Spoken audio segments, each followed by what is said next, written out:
Good morning प्यारे बच्चों, कैसे हैं आप सभी। आशा करती हूँ आप सभी स्वस्थ हैं, सुरक्षित हैं और साथ में खुश होकर अपनी पढ़ाई कर रहे हैं। आज की हमारी हैप्पीनेस क्लास में आप सभी प्यारे बच्चों का स्वागत है। आज की हमारी कहानी है समस्या या समाधान। प्यारे बच्चों, हम सभी के जीवन में कोई ना कोई समस्या आती रहती है।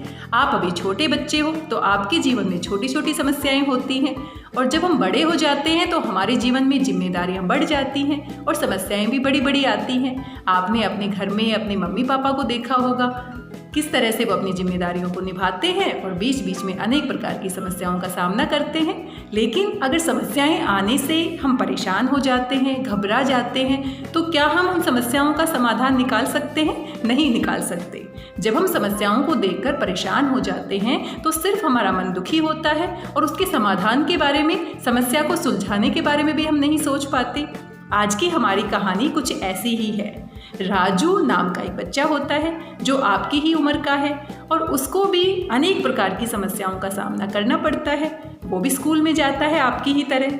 ये जानते हैं हमारी कहानी में राजू के साथ क्या होता है, उसको किस प्रकार की समस्या का सामना करना पड़ता है और किस तरह से उस समस्या का समाधान ढूंढता है।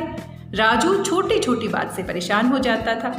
छोटी सी समस्या उसके पास आती थी और वो रोने लग जाता था।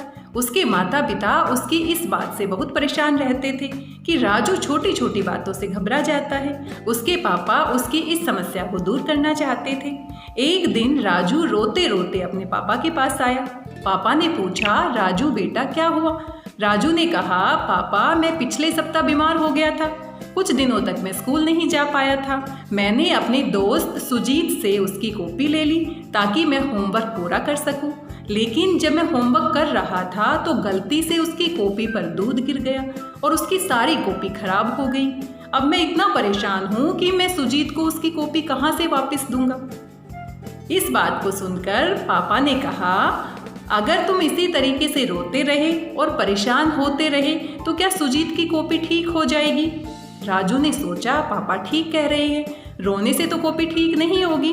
फिर पापा ने राजू को समझाया कि पहले चुप हो जाओ और फिर सोचो इस समस्या का समाधान कैसे किया जा सकता है। आपके दिमाग में कौन कौन से नए तरीके हैं जिससे इस समस्या को सुलझाया जा सकता है।